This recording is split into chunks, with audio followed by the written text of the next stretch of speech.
Una de las cosas que a mí que digamos quizá sirve para explicar la película y cómo está hecha es que no hay ni un solo plano de Cerveto que no esté en continuidad. Realmente él, cuando fui a verle por primera vez, que fui con un periodista y quería conocerle, a ver qué grado de verbalización hacía de sí mismo, inmediatamente, por supuesto, era hablar del crimen, lo mezclaba todo, era muy, digamos, muy seductor, pero al mismo tiempo, digamos, no tenía una explicación muy... a él le importaba explicar el crimen una y otra vez, ¿no? Y por eso, durante los 4 días que conseguí estar allí, jamás le dejé hablar del crimen hasta que llegamos al momento que cronológicamente correspondía. Quizá por eso también lo cuenta de esta manera tan fría. Realmente es que, digamos que no tiene, lo cuenta con mucho detalle y este mismo detalle es lo que hace escalofriante, digamos, el relato del propio crimen.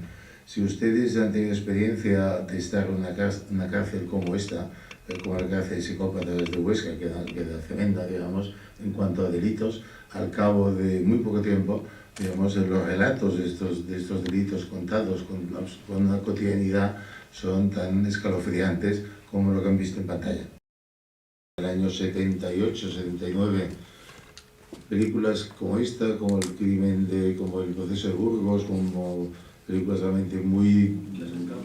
Desencanto, películas muy queridísimos verdugos de Basilio Martín Patino, eran muy provocativos desde un punto de vista de contenidos, ¿no? Realmente eran inimaginables que pasasen por una televisión, ni ha tardado 20 años en pasarse por televisión.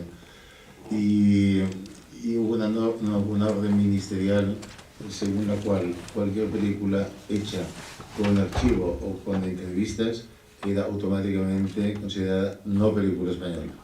No tenían ni efectos de cuota de pantalla, ni efectos de exhibición, ni efectos de las mínimas subvenciones que podía haber, ni especial calidad, y fue, digamos, la muerte del largometraje para sala, digamos, que estaba pensado no como ahora, que ahora yo no entiendo muy bien ya ni cómo se hace, ni por qué se hace, ni los costes que tienen, pero en aquel momento realmente eran auténticas heroicidades, digamos, buscando la complicidad con el espectador.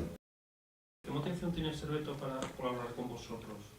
¿Él esperaba algo de la película o simplemente...? No, yo creo que no esperaba, yo creo, y es lo que pasó, por eso te decía que salí con 25 guiones, es que, digamos, la incomunicación que hay en estos personajes penados en una cárcel como esta, impide, digamos, que puedan tener ninguna relación con el exterior, ni explicar su historia. Y de algún modo lo que estaba, digamos, él es explicando su historia, con fabulaciones, con fantasías, con lo que quieras, pero también está, digamos, bastante claro para el espectador, me parece, ¿no?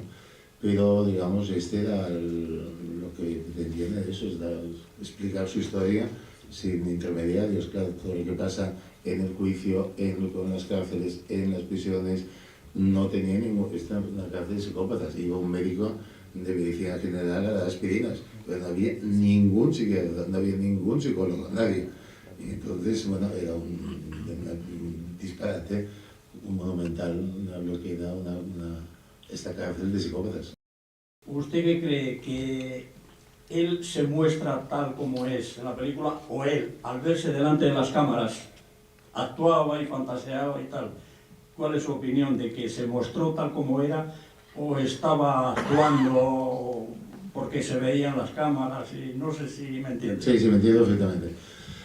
Yo creo que él es como era, es como tenemos en la película, y mucho más, digamos, 4 días mantener la ficción es un poco difícil, ¿eh?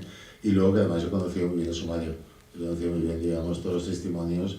Fíjese que justamente para evitar que el espectador se interrogue sobre eso, conseguimos, por ejemplo, un testimonio impagable de este matrimonio que la madre vivía, y la madre, cuando se enteró que había un equipo en Alicante que estaba rodando una película sobre él, el jefe de producción llamó a la puerta y se desmayó, le cogió un síncope porque le habían dado por muerto ya. No le habían, cuando intentó suicidarse, digamos, la madre y su hija, que estaba casada con un empleado de la caja de ahorros de allí, ya le habían dado por suicidado, ¿no? Y este matrimonio fuimos averiguando y digamos, lo descubrimos.